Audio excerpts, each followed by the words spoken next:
But before we start, or to get us started, I wanted us to play a game. So there's a game of spot the difference. You see two pictures, and first one who sees the difference should shout it out. And first prize is a beer. All right, so 1, 2, 3.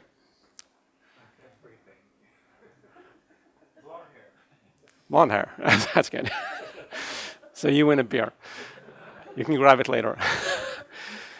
So, anyone recognize the woman? Marissa Mayer, CEO of Yahoo, formerly working in Google.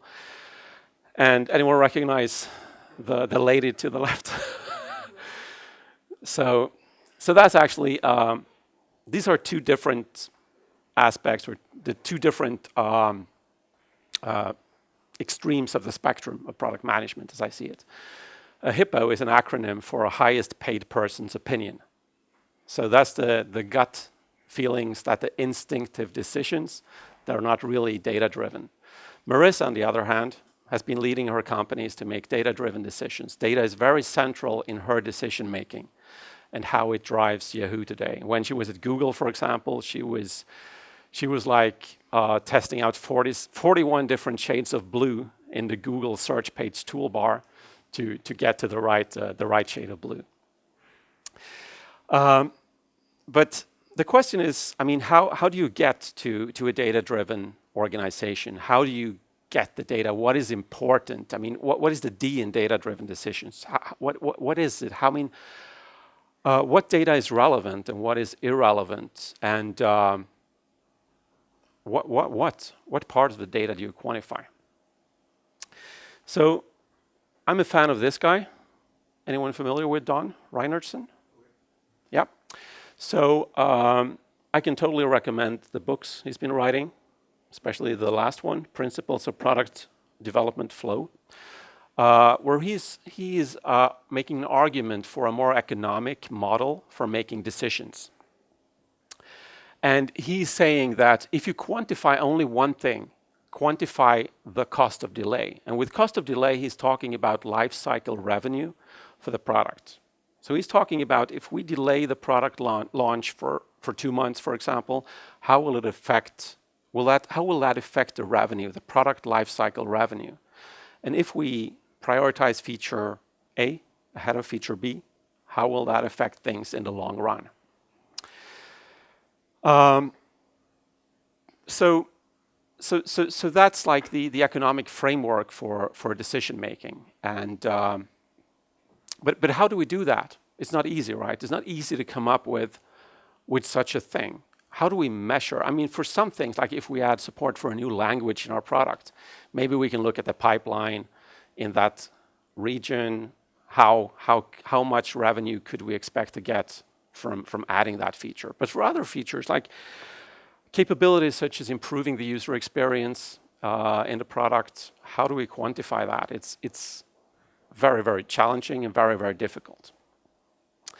And there's been research taking a look at it. So if we ask 10 key stakeholders in the organization, asking them what is the cost of delay for delaying the product launch 60 days, the span of answers we get, actual dollars that they expect it will differ for the lifetime revenue of the product, is 50 to 1. So that's like huge, right? So it's a lot of guesswork and it's very difficult to get to that. So the way that we are doing it at Qlik and the way that other companies are doing it well is to find proxy variables for this life cycle revenue to measure other things. But we should still keep in mind that the life cycle revenue is the true measurement, is the one that we should measure. And there are problems with like having the proxy variables because they could be duplicates of each other. They can measure the same thing, for example. So there are definitely downsides, but the good thing is that it's so much easier to measure things such as how we how we differentiate our offering versus our competition, for example, how it fits into our company strategy. It could be if you have a big line of products, if you add a capability, how many of those products does this change involve? And of course, the end user experience. How will it affect the end user? So I'm shortly going to talk to you about how we do it in Qlik, how we have been translating this life cycle revenue with some proxy variables. So we have 5 different criteria. So I have been like anonymizing these because they may be sensitive and I don't know, intellectual property. I don't know, I'm not a lawyer. So I made things safe and I anonymized them. But there's things like strategic compliance and they're about differentiation with competition, strategic alignment, stuff like that. And for each work item or each new capability that we have on a roadmap and want to work on, we are putting a value on each of these 5 criteria. It could be 1, 4, 7, and 10. And there's a textual description describing what a 1 in criteria 1 means, for example. That means that it's like totally off our strategy. And then we have weightings for each of the criteria. So we can, for example, say that criteria 1 is more important than criteria 4. Twice as important, actually, because we're weighing it at 30% instead of 15%. Then we're summing these 5 criteria up and adding the weights, and we get an average. And we're using that average as an indicator of how we would like to prioritize our roadmap.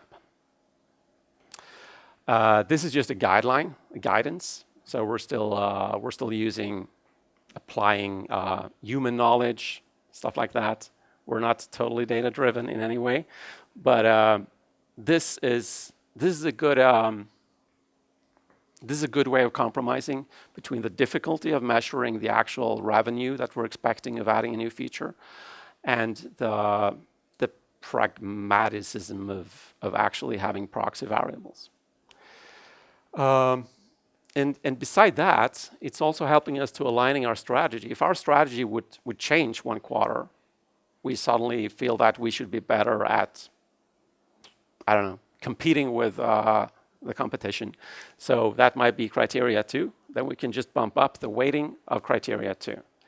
And another good thing with this system is that it helps to communicate and making the decision-making transparent.